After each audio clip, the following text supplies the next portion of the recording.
Friends, എല്ലാവർക്കും നമസ്കാരം. നമ്മുടെ ഇഷ്ടപരമ്പരയുടെ പുതുപുത്തൻ വിശേഷങ്ങളിലേക്ക് ഏവർക്കും സ്വാഗതം.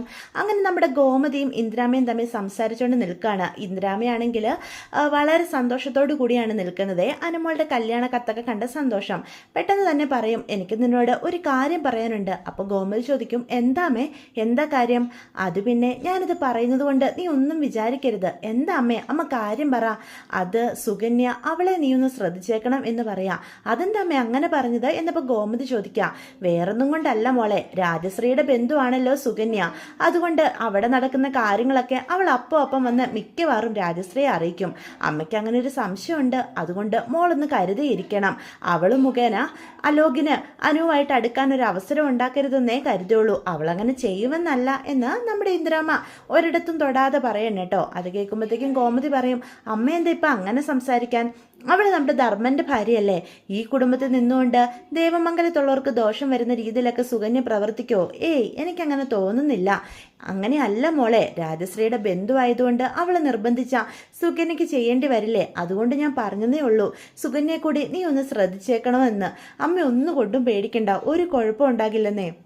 സുകന്യ അങ്ങനെ ഈ കുടുംബത്തിന് ദോഷം വരുന്ന ഒന്നും ചെയ്യത്തില്ലെന്ന് തന്നെ എൻ്റെ വിശ്വാസം എന്ന് വീണ്ടും ഗോമതി പറയാണ് കേട്ടോ. അപ്പോൾ എല്ലാ കാര്യങ്ങളും ഗോമതിയോട് തുറന്നു പറയാനും തനിക്ക് പറ്റില്ലല്ലോ. അതുകൊണ്ട് കൂടുതൽ നിർബന്ധിക്കുന്നില്ല. യാത്ര പറഞ്ഞിട്ട് ഇന്ദിരാമ്മ കൃഷ്ണമംഗലത്തേക്ക് കയറി പോവാണ് കേട്ടോ. അതേസമയം എങ്ങനെയെങ്കിലും അനുമോളുമായിട്ടൊന്ന് സംസാരിക്കണമെന്ന് തന്നെ തീരുമാനിച്ച് കച്ച കെട്ടി ഇറങ്ങിയിരിക്കുകയാണ് അലോക്. അനു തൻ്റെ ഫോൺ എടുത്താൽ മാത്രമേ അവളെ തൻ്റെ വഴിയിൽ കൊണ്ടുവരാൻ പറ്റുള്ളൂ. അതിനുവേണ്ടി എങ്ങനെയെങ്കിലും അവളെ ഫോൺ വിളിക്കണം എന്ന് തന്നെ കരുതിയിരിക്കാം. അപ്പോൾ കുറേ തവണ അനുമോളെ ഫോൺ വിളിക്കും. പക്ഷെ നമ്മുടെ അനു അലോകിൻ്റെ ഫോണുകളെല്ലാം കട്ടാക്കി വിടുക. ഇവനിത് എന്തിൻ്റെ സൂക്കേടാ, എന്നെ വിളിച്ച് ഇങ്ങനെ ശല്യപ്പെടുത്തുന്നതിന് ശരിക്കും പറഞ്ഞാൽ വല്ല കംപ്ലൈൻറ്റും കൊടുക്കുക വേണ്ടത് പോലീസ് സ്റ്റേഷനിൽ എന്നൊക്കെ നമ്മുടെ അനു പറയണം. അപ്പോൾ വീണ്ടും വിളിച്ചുകൊണ്ടിരിക്കുകയാണ് കേട്ടോ. ഇത് ശല്യമായി പോയല്ലോ എന്നിങ്ങനെ അനു പറയാം. അപ്പോൾ അലോകാണെങ്കിൽ നമ്മുടെ അനുവിന് അറിയാത്ത മറ്റൊരു നമ്പറിൽ നിന്ന് വിളിക്കുകയാണ് കേട്ടോ. പെട്ടെന്ന് അനു ആണെങ്കിൽ അത് അറ്റൻഡ് ചെയ്യുകയും ചെയ്യും. എന്താടി, നീ എൻ്റെ ഫോൺ കോളുകളൊക്കെ കട്ടാക്കിയപ്പം നിന്നെ ഞാൻ വിളിക്കില്ലെന്ന് കരുതിയോ എന്ന് അലോക് അപ്പം ചോദിക്കും. അപ്പം മറുപുറത്ത് അലോകാണെന്ന് മനസ്സിലാക്കുമ്പം അനു പെട്ടെന്ന് അങ്ങ് പാനിക്കാവുന്നുണ്ടെങ്കിലും അവനോട് ദേഷ്യത്തിൽ തന്നെ സംസാരിക്കുക. നിനക്കിത് എന്തിൻ്റെ സൂക്കേടാടാ, എന്നെ വിളിച്ച് ഇങ്ങനെ ശല്യപ്പെടുത്തുന്നത് എന്തിനാ എന്ന് ചോദിക്കുക. അതെന്ത് വർത്താനോ, എന്നെ തേച്ചിട്ട് വേറൊരുത്തിനെ കെട്ടി നീ സന്തോഷത്തോടെ ജീവിക്കുമെന്ന് കരുതിയോ പൊന്നുമോള് എന്ന് ചോദിക്കുകയാണ്. നീ ചെയ്തു കൂട്ടിയതൊന്നും ഞാൻ മറന്നിട്ടില്ല. എൻ്റെ കുടുംബത്തിൽ കയറി വന്ന് എൻ്റെ അമ്മയെ കൊല്ലാൻ നോക്കിയതും എൻ്റെ ഏടത്തെ ഉപദ്രവിച്ചതും ഞങ്ങളുടെ കുഞ്ഞിനെ നഷ്ടപ്പെടുത്തിയതും ഒക്കെ നീ ഒറ്റ ഒരുത്തനല്ലേടാ. എന്നിട്ട് ഇപ്പം നിനക്ക് എന്നോട് ഇങ്ങനെയൊക്കെ പറയാൻ എങ്ങനെ തോന്നുന്നു എന്ന് ചോദിക്കാം. നിന്നെ ഞാൻ ആത്മാർത്ഥമായിട്ടാണ് സ്നേഹിച്ചതനു. പക്ഷേ നിനക്ക് എന്നോടുണ്ടായിരുന്ന സ്നേഹമൊക്കെ വെറുതെ ആയിരുന്നു. അതുകൊണ്ടല്ലേ എന്നെ മറന്ന് വേറൊരുത്തിനെ ഇത്ര പെട്ടെന്ന് നിനക്ക് ഉൾക്കൊള്ളാനായിട്ട് സാധിച്ചത് എന്ന് പറയാം. നീ ഇനി എന്തൊക്കെ പറഞ്ഞാലും നിന്റെ വഴിക്ക് ഞാൻ വരത്തില്ല എന്ന് തീർത്ത് പറയാണ് കേട്ടോ നമ്മുടെ അനുശ്രീയ. നീ പല അടവുകളും ആയിട്ട് എൻ്റെ അടുത്തേക്ക് വരുമെന്നൊക്കെ എനിക്കറിയാം. മേലാൽ എന്നെ വിളിച്ചു പോയേക്കരുത്. നിന്റെ ഫോണുകളിട്ട് ഞാനിട്ട് എടുക്കാനും പോകുന്നില്ല എന്ന് പറയണം കേട്ടോ. അത് കേൾക്കുമ്പോഴത്തേക്കും അലോക് പറയും, എന്നെ തേച്ചിട്ട് സമാധാനത്തോടു കൂടി നീ വേറൊരുത്തിനെ കേട്ട് ജീവിക്കുമെന്ന് കരുതിയല്ലേ? എങ്കിലത് വിടുത്തുവാ. നിന്റെ ഫോണിലോട്ട് ഞാൻ കുറച്ച് വീഡിയോകളും ക്ലിപ്പിങ്സും ഒക്കെ അയച്ചിട്ടുണ്ട്. അതെല്ലാം ഒന്ന് തുറന്ന് നോക്കു പൊന്നുമോള് എന്ന് പറയണം കേട്ടോ. അപ്പോൾ അനു പറയും, നീ എന്തൊക്കെ ചെറ്റത്തരം കാണിച്ചാലും എനിക്ക് നിന്നെ പേടിക്കേണ്ട ഒരു കാര്യമില്ല. ഞാനേ മോശമായിട്ടുള്ള രീതിയിൽ നിന്റെ കൂടെ നടന്നിട്ടുമില്ല എന്ന് പറയാം. എങ്കിലേ നീ ഞാൻ അയച്ചിരിക്കുന്ന ഫോട്ടോകളും വീഡിയോസും ഒക്കെ ഒന്ന് എടുത്ത് നോക്ക്. അതിലെന്താണെന്ന് നീ കൺകുളിർക്കെ കാണ്.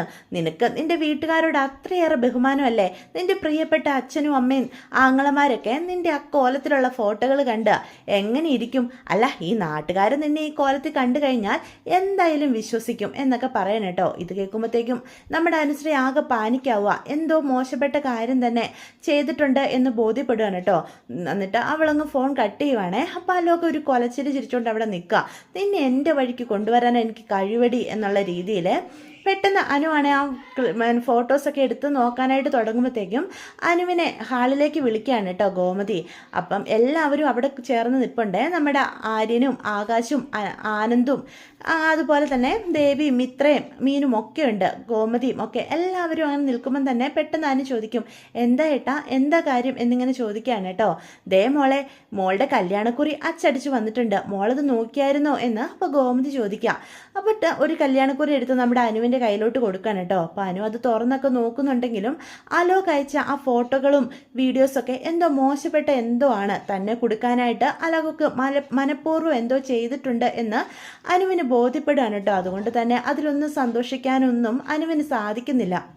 അപ്പം മീനു ചോദിക്കും, എന്താ മോളെ നീ എന്താ തുറന്നു പോലും നോക്കാത്തത് എന്ന് ചോദിക്കുക. ഏയ് ഒന്നുമില്ല ചേച്ചി, ഞാൻ തുറന്നു നോക്കാൻ പോവാ എന്നും പറഞ്ഞ് അവരെ ആരെ വേദനിപ്പിക്കണമെന്ന് കരുതി നമ്മുടെ അനുമോള് അത് തുറന്നു നോക്കുവാണ് കേട്ടോ. എന്നിട്ട് അവരുടെ മുന്നിൽ സന്തോഷം അഭിനയിച്ച് നിൽക്കുകയാണ്. പെട്ടെന്ന് ആനന്ദ് മുന്നിലോട്ട് കയറി വരാം. എന്നിട്ട് പറയും, മോള് കണ്ണടിച്ചേ എന്ന് പറയാ. എന്താ ഏട്ടാ, എന്താ കാര്യം എന്നപ്പോൾ ചോദിക്കുകയാണ് കേട്ടോ. അപ്പം ആനന്ദ് നമ്മുടെ അനുശ്രീക്കായിട്ടൊരു ഗിഫ്റ്റ് മേടിച്ചിട്ടുണ്ട്. വേറൊന്നുമല്ല, വളയാണേ, സ്വർണ്ണവള. അത് അനുവിൻ്റെ കയ്യിൽ ഇട്ട് കൊടുക്കുക. മോക്ക് ഇഷ്ടപ്പെട്ടോ എന്ന് ചോദിക്കുകയാണ്. അപ്പം അനുവിൻ്റെ കണ്ണൊക്കെ നിറഞ്ഞു വരിക. എനിക്ക് ഒരുപാട് ഇഷ്ടപ്പെട്ടു. എൻ്റെ ഏട്ടൻ എനിക്കായിട്ട് ഒരു ചെറിയ മുട്ടുസൂചി മേടിച്ച് തന്നാൽ പോലും എനിക്കത് ഇഷ്ടപ്പെടാതിരിക്കുമോ ഏട്ടാ എന്ന് ചോദിക്കുകയാണേ. അപ്പം ആനന്ദ് മാത്രമല്ല കേട്ടോ, ആര്യനും ആകാശവും ഒക്കെ അനുമോൾക്ക് ഗിഫ്റ്റ് മേടിച്ചിട്ടുണ്ട്. എല്ലാവരും സ്വർണ്ണമാണ് കൊടുക്കുന്നത്. അതുപോലെ നമ്മുടെ മീനുവിൻ്റെ വകയുമുണ്ട്. മീനും സ്വർണ്ണമാണ് കേട്ടോ മേടിച്ചു കൊടുക്കുന്നത്. അപ്പം എല്ലാവരുടെ സമ്മാനങ്ങളും അനു സ്വീകരിക്കാം. ഇതൊക്കെ ഇഷ്ടപ്പെട്ടോ എന്ന് ചോദിക്കുകയാണ് കേട്ടോ. എല്ലാം എനിക്ക് ഒരുപാട് ഇഷ്ടപ്പെട്ടു. എൻ്റെ ഏട്ടന്മാരും ഏടത്തിമാരും എനിക്ക് സന്തോഷത്തോടെ എന്ത് തന്നാലും അതെനിക്ക് അമൃത് തന്നെയല്ലേ എന്ന് അപ്പം നമ്മുടെ അനുവും ചോദിക്കാൻ കേട്ടോ. അപ്പം അനുവിൻ്റെ മുഖഭാഗം കാണുമ്പം എല്ലാവർക്കും ഒത്തിരി ഇഷ്ടമാവണേ. അപ്പം ദേവിയാണെങ്കിൽ അടുത്തേക്ക് വന്നിട്ട് അനുമോളെ ചേർത്ത് നിർത്തി കവളിലൊരു ഉമ്മ കൊടുക്കുക. എന്നിട്ട് പറയും, ഏടത്തിയുടെ മോക്ക് തരാൻ ഏടത്തിയുടെ കയ്യിലിപ്പം ഇത് മാത്രമേ ഉള്ളൂ എന്ന് പറയാൻ കേട്ടോ. ആനന്ദേട്ടൻ എനിക്ക് സമ്മാനം തന്നില്ലേ, അത് നിങ്ങൾ രണ്ടുപേരുടെയും കൂടി അല്ലേ ഏടത്തി എന്ന് ചോദിക്കും. നമ്മുടെ അനുവിനോടുള്ള എല്ലാവരുടെ സ്നേഹം കാണുമ്പം ഒരുപാട് സന്തോഷമാകാണ് കേട്ടോ ഗോമതിക്കും ബാലനും ഒക്കെ. അനുമോള് ഒരു മാസത്തിനുള്ളിൽ മറ്റൊരു കുടുംബത്തിൻ്റെ മരുമോളായിട്ട് പോകുമെന്നുള്ള തിരിച്ചറിവ് എല്ലാവർക്കും വേദന ഉണ്ടാക്കുകയാണ്. അങ്ങനെ അനുവിൻ്റെ കല്യാണക്കാര്യങ്ങളൊക്കെ തകൃതിയായിട്ട് ദേവമംഗലത്ത് നടക്കുക. എല്ലാം വേഗമാണ് കാര്യങ്ങൾ മുന്നോട്ട് കൊണ്ടുപോകുന്നത്. അങ്ങനെ സമ്മാനങ്ങളൊക്കെ കിട്ടിയതുമായിട്ട് അനു റൂമിലേക്ക് കയറി പോവുക. അപ്പോൾ റൂമിൽ ചെന്ന പടി അവളാണെങ്കിൽ എന്ത് ഫോട്ടോകളാണ് അലോക് അയച്ചിരിക്കുന്നതെന്ന് അറിയാൻ വേണ്ടി വാട്സപ്പ് എടുത്ത് നോക്കുകയാണ് കേട്ടോ.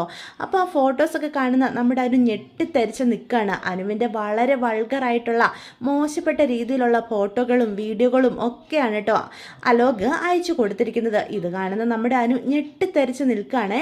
എന്ത് ചെയ്യണമെന്ന് പോലും ഒരു നിമിഷം അവൾക്ക് അറിയില്ല. ഇതിപ്പോൾ ഏടത്തിമാരോട് വല്ലതും പറഞ്ഞു കഴിഞ്ഞാൽ അവൻ ഇത് അച്ഛനെയോ അമ്മയോ അല്ലെങ്കിൽ നാട്ടുകാരെയോ കാണിച്ചു കഴിഞ്ഞാൽ തൻ്റെ അച്ഛനും അമ്മയും കുടുംബവും പിന്നീട് ഒരിക്കലും തലകുനിച്ച് നിൽക്കില്ല. ചിലപ്പം ജീവനോടെ പോലും ഇരിക്കില്ല. എന്ത് ചെയ്യണമെന്നറിയാതെ ആകെ വല്ലാത്തൊരവസ്ഥയിലേക്ക് നമ്മുടെ അനുമോൾ ആവുകയാണ്. താൻ ശരിക്കും ഒരു പടുകുഴിയിൽ പെട്ടിരിക്കുക. അലോക് തന്നെ തീർത്തും പൂട്ടിയിരിക്കുക. ഇനി എന്താ ചെയ്യുക, ഇതൊന്നും സത്യമല്ലെന്ന് താൻ എവിടെ പോയി വാദിച്ചാലും ആരും വിശ്വസിക്കാൻ പോകുന്നില്ല. അത്രയ്ക്കും പെർഫെക്റ്റ് ആയിട്ടുള്ള രീതിയിൽ അനുവല്ലാന്ന് ആർക്കും തോന്നാത്ത രീതിയിലുള്ള ഫോട്ടോകളാണ് കേട്ടോ അതിലുണ്ടാക്കിയിരിക്കുന്നതെല്ലാം. പെട്ടെന്ന് നോക്കിയാൽ നമ്മുടെ അനുമോളാണെന്ന് തന്നെ തോന്നുകയും അനുവിനെല്ലാവരും തെറ്റിദ്ധരിക്കുകയും ചെയ്യും. അതുമാത്രമല്ല, അങ്ങനൊരു ഫോട്ടോ അലോക് അനുവിനുള്ള ദേഷ്യത്തിൽ പ്രചരിപ്പിച്ചു കഴിഞ്ഞാൽ നാട്ടുകാർക്കും വീട്ടുകാർക്കും മുന്നിൽ അപമാനിക്കപ്പെട്ട് തൻ്റെ അച്ഛനും അമ്മയും ചിലപ്പം ആത്മഹത്യ പോലും ചെയ്യും എന്ന് അനുവിന് ബോധ്യമുണ്ട് കേട്ടോ. അതുകൊണ്ടാണ് അലോകിനെ വിളിക്കാനായിട്ട് തന്നെ തീരുമാനിക്കുകയാണ് നമ്മുടെ അനുശ്രീ. അപ്പോൾ ഇതൊക്കെയാണ് നാളത്തെ വിശേഷങ്ങളെ. എന്നാൽ സമ്മാനങ്ങളൊക്കെ തൻ്റെ പ്രിയപ്പെട്ട അനിയത്തിക്ക് കൊടുത്ത സന്തോഷത്തിൽ ഏട്ടന്മാരെല്ലാം വളരെയേറെ സന്തോഷത്തിലാണ് കേട്ടോ ഇരിക്കുന്നത്. അനുമോളുടെ കല്യാണം അടിച്ചു പൊളിക്കണമെന്ന് തന്നെ അവരെല്ലാവരും തീരുമാനിക്കുകയാണ്. അപ്പോൾ ഇതൊക്കെയാണ് വിശേഷങ്ങൾ. ഇപ്പോൾ വീഡിയോ ഇഷ്ടപ്പെടുവാണെങ്കിൽ ചാനൽ സബ്സ്ക്രൈബ് ചെയ്യാൻ മറക്കരുത്, ലൈക്ക് ചെയ്യാനും മറക്കരുത്, നിങ്ങളുടെ അഭിപ്രായങ്ങൾ കമൻസ് വഴി തന്നെ അറിയിക്കാനും മറക്കരുത്. അപ്പോൾ